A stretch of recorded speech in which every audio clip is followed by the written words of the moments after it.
Se nos ha planteado una pregunta, que es la que vamos a intentar contestar en esta sesión. Es, ¿sin Dios puede haber o sigue habiendo derechos humanos? Esa es la cuestión. La vamos a desarrollar en tres escenarios, en tres marcos. En el primero iremos hacia los fundamentos. En el segundo vamos a ver un poco la historia y ver qué relación tiene con Dios. Y en el tercero volveremos a nuestra época y veremos algunos problemas que tiene esta cuestión, algunos problemas planteados modernamente. Muy bien. El primero, decimos, el marco de la cuestión. ¿Sin Dios puede haber derechos humanos? Claro, si esta pregunta se la hiciéramos a un cristiano, de hecho el otro día la hice en clase, nos respondería la mayor parte de las veces, sin Dios en realidad no puede haber nada, porque Dios es el creador. Si quitamos a Dios, quitamos la moral. Si quitamos a Dios, quitamos por supuesto los derechos. Si quitamos a Dios, quitamos el ser, quitamos todo. Claro, esta cuestión de los fundamentos desde el punto de vista religioso se ve muy claro. Dios creador, lo decimos. También esta cuestión de los fundamentos de la realidad es una cuestión filosófica que se ha resuelto de distintas maneras.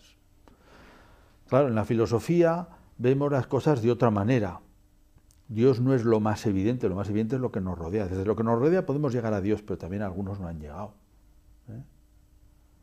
Si nosotros pensamos al contemplar el orden de la realidad, los distintos argumentos de la existencia de Dios, que existe un ser último, entonces toda la realidad, hay una relación muy fuerte, toda la realidad participa de algunas características de este ser último, especialmente el hombre.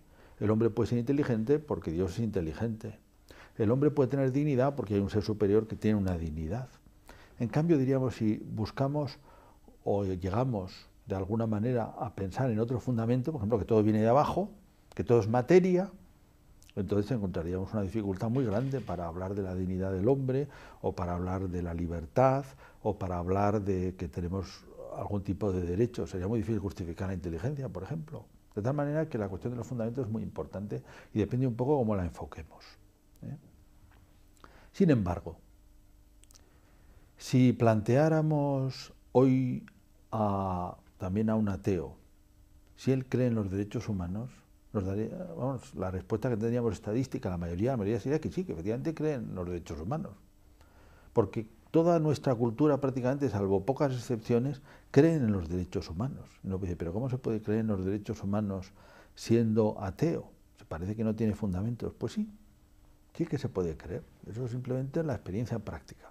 Y la podemos analizar también desde un punto de vista cristiano, porque los cristianos creemos que existe la ley natural, es decir, que las cosas tienen una naturaleza que ha sido hecha por Dios y que personas que quizá no alcanzan a Dios, pero se dan cuenta de cómo son las cosas, se dan cuenta que el hombre tiene una dignidad, se dan cuenta de que el hombre tiene una libertad, se dan cuenta de que hay una solidaridad, ¿sí? Encuentran de alguna manera los fundamentos de los derechos humanos. Y se puede decir que la formulación histórica de los derechos humanos en gran parte es como una especie de ampliación de este sentido de la ley natural. En ese sentido hay que reconocerla como un gran beneficio, por más limitaciones históricas o actuales que pueda tener la cuestión. Es una gran cosa, un gran triunfo cultural. En este sentido es interesante la experiencia que cuenta Maritain, Jacques Maritain, que además de saber mucho de este tema de los derechos, un tema que le preocupaba y que tiene estupendos libros, participó en los simposios que prepararon la Declaración Universal de Derechos Humanos de la ONU en el año 1948. Entonces, él recuerda esa experiencia que compartían, es decir, que se podían poner de acuerdo gente que venía de distintas procedencias, musulmanes, comunistas, ateos, cristianos, ortodoxos, variados, se podían poner de acuerdo en las formulaciones, pero no podían hablar, digamos, de los fundamentos. Lo expresaba uno así, dice: alguien se admiraba de que se mostraran de acuerdo en la formulación de una lista de derechos e ideologías que eran contrarias. Y añade: estamos de acuerdo con la condición de que no se nos pregunte el por qué. Claro, esto por un lado tiene mucha fuerza, porque es la fuerza que tiene la ley natural. Por otra parte, si no planteamos el por qué, queda una cierta debilidad teórica. O sea, el por qué tiene su interés. De hecho, si recordamos, que viene muy a cuento, aquella famosa observación de Iván Karamazov cuando dice: todo está permitido. Sin Dios todo está permitido. Eso es como una especie de reflexión. Sí, quizás nosotros a un nivel sentimental reconocemos los derechos, pero cuando la razón encuentra fundamento puede pensar, bueno, sin Dios todo está permitido, ¿por qué voy a limitarme por estos derechos que me impone un poco mis sentimientos morales? En el fondo, ¿qué sirven esos sentimientos morales? ¿Qué son? Dostoyevsky combatió mucho este nihilismo. Hay otra novela suya famosa que es Crimen y Castigo, que empieza con un estudiante, Raskolnikov, que tiene muy poco dinero, está en manos de una usurera que le ha prestado y que no puede devolverle, está agobiado y decide, bueno, voy a matar a la usurera, ¿no? ¿Esto qué importa? ¿Qué derecho tiene a vivir? ¿Qué sentido tiene que viva? ¿Qué más da matarla? ¿Qué pasa si la mato? Sobre todo si no me ven. Claro, digamos, efectivamente hay una captación de la ley natural, pero también el que uno tenga claro los fundamentos tiene su importancia. O sea, hay también una aportación en lo que podría ser una especie como de el peso psicológico que hace uno que se comporte de una manera u otra. Esto mismo se expresa también a un nivel histórico y casi nacional. O sea, ha habido, en el siglo XX tenemos esa experiencia tan terrible, ideologías que quizá desde un punto de vista sentimental serían capaces de decir que sí, que queremos el bien de la humanidad, pero a la hora de la verdad eran capaces de hacer enormes crímenes por lo que se suponía que iba a ser una mejora. No les importaba, no consideraban que los derechos humanos fueran inalienables, que no se pudiera pasar de ninguna manera por encima. Cuando hacía falta se pasaba. ¿Por qué? Pues porque faltaba fundamento. Bien, hemos planteado ya el primer escenario, que nos ha llevado hacia los fundamentos. Vamos al segundo. El segundo decimos que es revisar un poquito la historia. La historia. Eso nos hace ver un poco también qué son y de qué manera Dios está detrás.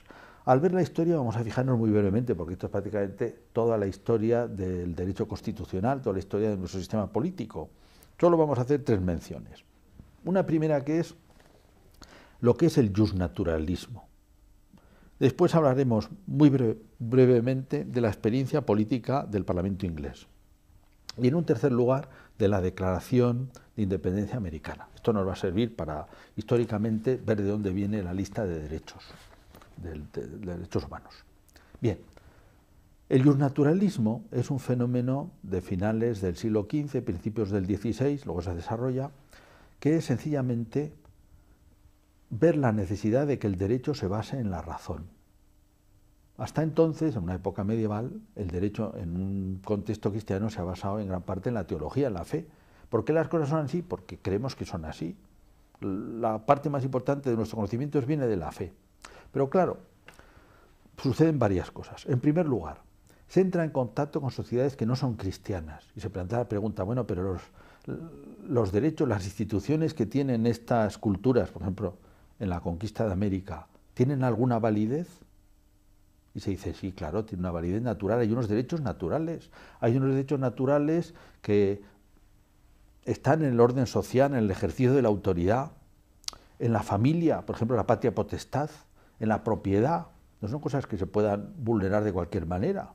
Eso es el derecho de gente, que sobre todo desarrollan la Escuela de Salamanca, Francisco de Vitoria, Vázquez, después el jesuita Francisco Suárez. Bien. El justnaturalismo, que tiene otro momento importante también, porque claro, en Europa se plantea con la Reforma protestante una división religiosa, también con guerras de religión, con cosas muy traumáticas dentro de una sociedad. Entonces se dice, claro, el derecho que nos configura nuestra sociedad, no puede basarse en la fe, porque la fe está dividida, tiene que ser basada en la razón. Entonces cuando se plantea esa famosa frase de Grocio que intenta expresar esto, que es un derecho esse Deus non daretur, porque está basado en la razón. No hay que pensar con eso que Grotius esté haciendo una especie de opción pues contra Dios o una acción agnóstica. Él era un hombre creyente, incluso lo expresa. Dice, el derecho natural es un dictado de la recta razón que señala que una acción, según sea o no conforme a la naturaleza racional, tiene en sí mismo una calidad de fealdad moral o necesidad moral. Eso lo descubrimos espontáneamente. Y en consecuencia, que sea feo o que lo veamos como necesario, es un acto prohibido o bien un acto obligado, ordenado, por el autor de la naturaleza, que es Dios, lo dice él. Entonces, en el fondo, la fuerza de vinculación que tiene la naturaleza viene de Dios, que es el que ha hecho la naturaleza. Pero quizá hay gente que esto no lo va a comprender, por eso necesitamos un derecho esse Deus non daretur. Muy importante en la historia política de la modernidad, esto. Bien, segundo punto en la evolución de los derechos es la experiencia política del Parlamento inglés, sobre todo el Parlamento inglés. Los parlamentos son instituciones medievales que sirven de contacto entre la autoridad, entre el rey y sus súbditos, sobre todo los superiores, la nobleza y también a veces la iglesia, a veces las ciudades, depende de la configuración de los parlamentos. Sirven, el rey pide y los otros defienden sus derechos. El rey pide dinero, el rey pide gente para sus ejércitos y los otros negocian y al mismo tiempo, poco a poco, manifiestan, digamos, los límites del poder real. Claro, esto tiene bastante importancia, o sea, mucha importancia en lo que es el desarrollo de los derechos humanos. Porque sobre todo, en esta experiencia parlamentaria, se intenta poner un límite legal, un límite racional, así va siendo configurado en la historia, a la autoridad. La autoridad, al tener tanta fuerza, puede obrar de una manera arbitraria. Pero los súbditos, al defender sus derechos, pues poco a poco van sometiendo a la autoridad a derecho. Autoridad a derecho. En este sentido tiene importancia histórica la Carta Magna que le hace firmar la nobleza a Juan sin tierra. Ahora dice, no se pueden imponer impuestos que no sean reconocidos por el Parlamento y aceptados. O también no se puede condenar a nadie sin unas garantías jurídicas. O también no se puede expropiar o utilizar la propiedad, digamos, por puro arbitrio del que manda. Ahí tiene que respetar los derechos. Esto es importante dentro de la historia de los derechos, ¿eh? Y al mismo tiempo, como hemos dicho, sobre todo, no hay que olvidarlo, es una limitación de la autoridad. Limitación de la autoridad. Bien. Bueno, con la llegada de la modernidad, los reyes adquieren más capacidad de gobierno. También porque tienen más gente que les ayuda y mejor preparada. Pueden gobernar mejor. Y van prescindiendo de la nobleza, que la meten en la corte, y prescinden también de los parlamentos. Es el desarrollo de pues la monarquía, digamos, ilustrada, del despotismo. Pero en Inglaterra sucede algo que es casi excepcional, que es que el Parlamento sigue poniendo límites al rey, además por cuestiones religiosas que ahora no podemos tratar, ¿verdad? Llega nada menos que a justiciar a un rey, Carlos I Estuardo, en 1649, y luego en 1688, con su hijo Jacobo II, pues otra guerra, lo depone y pone en su lugar a Guillermo de Orange. Pero entonces se ve en la obligación de justificar por qué se puede hacer esto. Un parlamento, ¿por qué ha podido hacer esto? Nada menos que deponer a un rey y antes matarlo, a otro. Eso lo hace Locke. Se suele decir que es la justificación a posteriori, porque efectivamente en los años siguientes de la Revolución, él piensa, ¿qué ha pasado? Y dice, bueno, el gobierno es legítimo, o sea, la legitimidad del gobierno viene de que sea capaz de defender los derechos de los súbditos, los derechos y libertades de los súbditos. Si no es capaz de defender, o si los vulnera, los súbditos tienen derecho a deponer al rey, que es lo que ha pasado, lo que piensan que ha pasado, así lo justifican, ¿verdad? Bueno, esta idea, con muchas más cosas que señalan cómo es la sociedad, cuáles son sus relaciones, cómo se origina todo esto, se va desarrollando a lo largo del siglo XVIII, hasta un libro que puede considerarse pues, emblemático, que es el Contrato Social de Rousseau, Jean-Jacques Rousseau, que llega en un momento oportuno, es el año 1762. ¿Por qué? Porque en ese momento se está generando, unos pocos años después, la independencia americana. Con esto llegamos al tercer punto de esta segunda fase. ¿Qué pasa aquí? América es un país, también el norte, que lo ha explotado, lo ha descubierto Inglaterra, ha llegado ahí gente. ¿Qué tipo de gente? Pues de todo, pioneros, minorías religiosas que huyen de las persecuciones inglesas, también holandesas, alemanas, que allí encuentran una tierra de promisión, que se organizan como pueden, que poco a poco van dando lugar a unas regiones, a unos sistemas, a unas colonias, que se desarrolla bastante a su aire, con escasa atención del gobierno, que un poquito está lejos además, ¿no? Pero llega un momento en que esas colonias necesitan ser gobernadas mejor, hace falta montar un buen ejército para eventualmente defenderse de Francia y hay que cobrar impuestos. Y entonces recuerdan los americanos que no se cobra impuestos si no es con un acuerdo y que ellos no están en el Parlamento y no tienen un acuerdo con el rey. Esto origina una serie de conflictos que al final llevan a la independencia americana. También en este caso la independencia americana tiene que ser justificada. ¿Por qué nos separamos de un gobierno en principio legítimo? Porque deja de ser legítimo. Y lo explican, está muy bien, muy bonitamente dicho en el preámbulo de la Declaración de Independencia, que dice así, en este preámbulo, subrayo tres cosas que dice una detrás de otra. La primera, sostenemos como evidentes estas verdades, dice, que todos los hombres son creados iguales, que son dotados por su creador de ciertos derechos inalienables, y que entre ellos está la vida, la libertad, la búsqueda de la felicidad. Primer punto, hay unos derechos, que aquí señalan los principales, luego los desarrollará. Segundo, que para garantizar estos derechos se instituyen entre los hombres los gobiernos. Los gobiernos están para garantizar los derechos. Recuerda esto, que ya lo había dicho Locke. Bueno, hay más gente, pero Locke especialmente. Y tercero, cuando una forma de gobierno destruye estos principios, el pueblo tiene derecho a quitarla. Y dice, bueno, esto es lo que hemos hecho.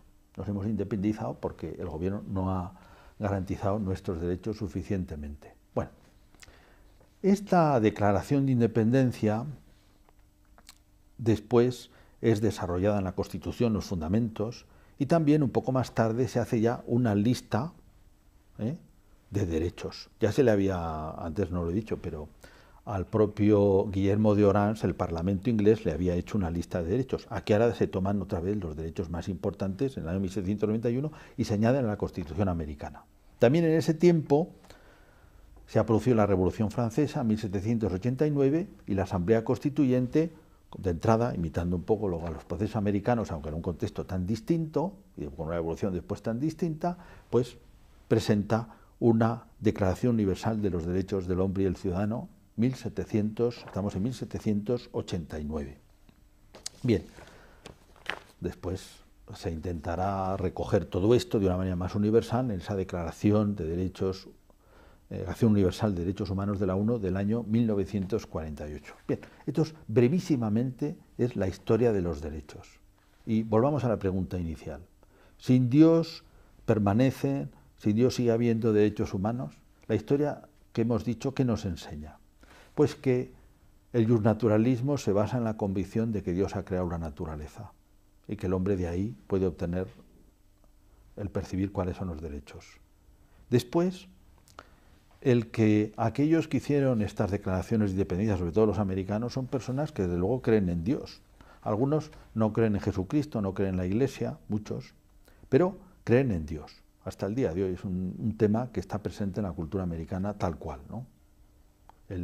Incluso está puesto en el texto de la Constitución, los hemos dicho, sostenemos como evidentes que todos los hombres son creados iguales, que son dotados por su creador de estos derechos.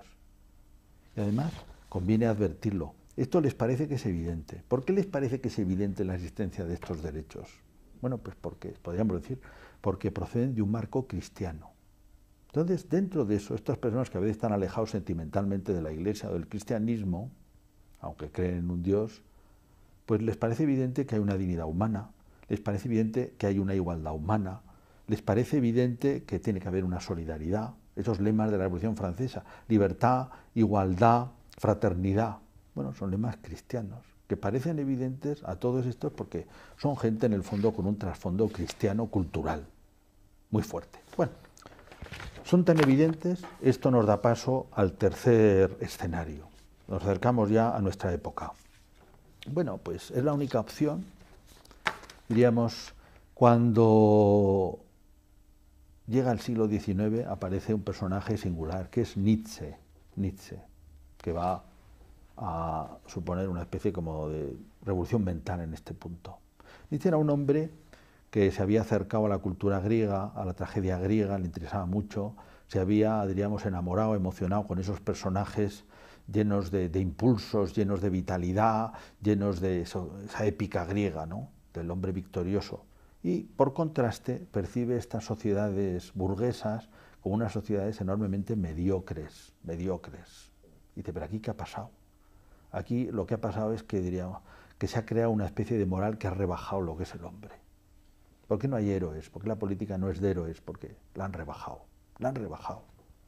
¿Y cómo es que la han rebajado? Dice, bueno, esta es una moral que han creado los esclavos, los inferiores, para someter al superior. Por eso no hay superiores. Ahí está la genealogía de la moral. ¿eh?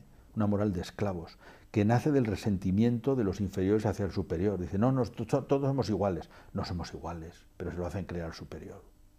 Entonces, ¿qué hace falta? Pues liberar esto.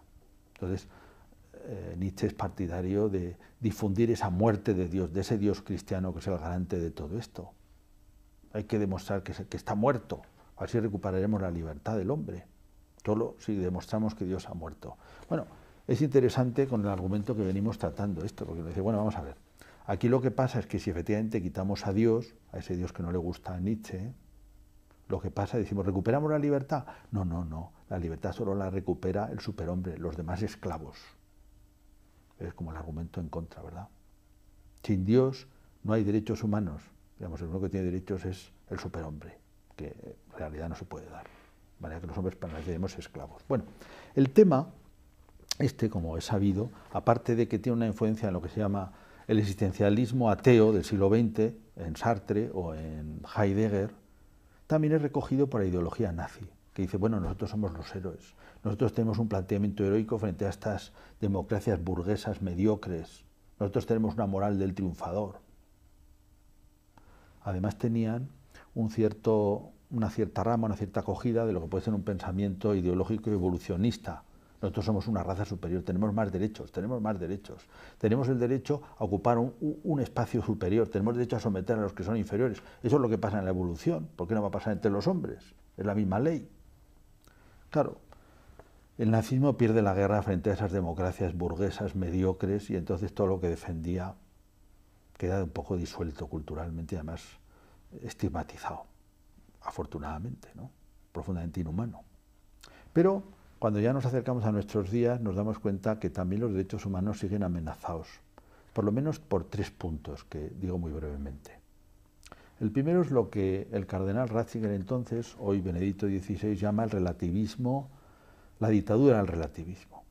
Como consecuencia de estas exageraciones de las grandes ideologías del siglo XX, los grandes discursos, ha quedado una especie de prevención ante las grandes verdades, ante las verdades fundamentales. Es el rasgo más importante de lo que se llama posmodernidad. Prevención ante la verdad. No, es malo tener la verdad es peligrosa, la verdad es peligrosa. Cosa terrible, ¿no? Y también terrible para el fundamento de lo que estamos hablando. Una segunda cuestión muy práctica, pero terrible también para el tema de los derechos humanos, ha sido la revolución sexual y las prácticas anticonceptivas, que han producido, paradójicamente, muchísimos niños no deseados. Es todo tan fácil que al final hay muchos niños deseados. Tantos niños no deseados han producido un aborto masivo, como no se ha producido nunca en la historia de la humanidad. Y una presión para que se justifique legalmente y también teóricamente. Tantos comités de bioética que han sido capaces de justificar cualquier cosa, que han ido detrás de los hechos en lugar de ir por delante, ¿no?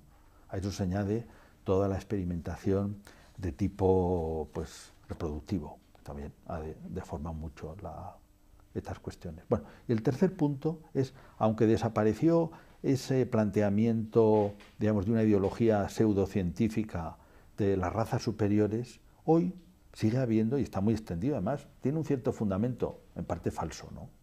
Que es una ideología evolucionista, que dice todo lo que existe en el mundo animal, pero también todo lo que existe en el mundo humano, procede de la evolución.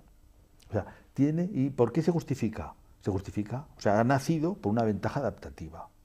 Los peces tienen escamas porque ha aparecido esa ventaja y se ha impuesto porque supone una ventaja adaptativa. Y el hombre, por el mismo hecho, se ha producido espontáneamente la inteligencia y se ha extendido porque es una ventaja adaptativa. ¿Qué es mejor? Pues para los peces es mejor tener escamas y para los hombres es mejor tener inteligencia. ¿Es superior? No, no. Propiamente no hay superioridad, propiamente no hay una dignidad. Y claro, se plantea la cuestión de por qué los animales no van a tener derechos, igual que nosotros. Sí, en el fondo son frutos de la evolución igual que nosotros. Por citar brevísimamente solo una referencia, esto está expresado en un título de un famoso, ya superado, ¿verdad? Psicólogo social, se llama Skinner, fundador del conductismo, que se llama Más allá de la libertad y de la dignidad. Porque claro, en el trasfondo tiene esto. ¿Por qué tiene que el hombre que ser más digno? Y él piensa, en el fondo, si uno quiere pensar científicamente, no puede pensar que existe la dignidad humana. Y si uno quiere pensar científicamente, no puede pensar que existe la libertad humana, porque la materia no tiene libertad. el hombre no puede tenerla. De manera que hay que repensar el humanismo, diríamos, como que no hay libertad, no hay dignidad. Claro, esos son nuestros planteamientos en los que nos encontramos. Por terminar, en el año 2004, en la Academia Católica de Baviera, hubo una reunión, un diálogo entre un pensador político alemán que se llama Habermas, muy famoso, y el cardenal entonces Ratzinger. Y hablaron precisamente de cuáles son los fundamentos políticos, fundamentos morales, prepolíticos del Estado liberal. Y recordaron una frase que se hizo famosa en Alemania de un constitucionalista que se llama Beckenferde, el principio se llama de Beckenferde, que es que el Estado liberal secular vive de presupuestos que no está en condiciones de demostrar. A nosotros nos han salido, esos presupuestos nos han salido en la historia. Entonces, el cardenal Ratzinger hacía esta interesante comparación que lo resume todo. La modernidad nació pensando en un derecho que fuera capaz de subsistir et si Deus non daretur. Hoy nuestro sistema político, para subsistir, necesita funcionar, dice, velut si Deus daretur, como si Dios existiera, porque si no, no hay fundamentos y todo se disuelve. Resumimos. En la primera parte hemos visto que, claro, no da lo mismo que uno llegue, o por la fe, o por la razón, a descubrir que hay un fundamento último de la realidad, que es Dios, que fundamenta desde arriba, o a que piense, claro, que toda la realidad ha venido desde abajo. No se fundamentan lo mismo los derechos humanos. Hemos visto eso al principio. También hemos visto que mucha gente atea, que no tiene esos fundamentos y parece que no podría desarrollarlo, pero sin embargo tiene una percepción inmediata, práctica de la ley natural. Por tanto, sostiene, porque le parece que son verdaderos, aunque no los pueda justificar. También hemos visto en la primera parte que es en la frase de Iván Karamazov, si Dios no existe, todo está permitido, que claro, si a uno le falta la fundamentación, en ocasiones puede verse en problemas, porque cuando los derechos humanos contradicen mis intereses, ¿qué pasa? ¿Por qué no me los puedo saltar un poco? ¿Son tan insalvables, son tan inalienables? ¿Hay que respetarlos siempre? Primera parte, decíamos. En la segunda parte hemos recorrido la historia y hemos visto el justnaturalismo, donde aquellos autores veían que, claro, podemos descubrir el derecho en la misma naturaleza, porque en la misma naturaleza está, lo ha puesto Dios. Y hemos visto también cómo aquellos que hicieron la independencia americana y formularon todas estas cuestiones, también el propio Locke, que tenían una mente cristiana, les parecía evidentes los fundamentos, o sea, la dignidad del hombre, la libertad, la igualdad, la fraternidad. Y eso está en la base de nuestro sistema político. En la tercera parte hemos visto cómo esto es contestado por Nietzsche, es contestado también por la práctica del aborto, es contestado por estas ideologías científicas, pues los cristianos podemos creer en la evolución, pero no en una evolución que viene desde abajo y que es la causa de todo. Y hemos completado al final con esto. La modernidad nació et si Deus non daretur, pero efectivamente para sostener hoy las convicciones que están en la base de nuestra convivencia política, de nuestro sistema, de nuestra organización social, hay que suponer que hay un fundamento, velut si Deus daretur, como si Dios estuviera.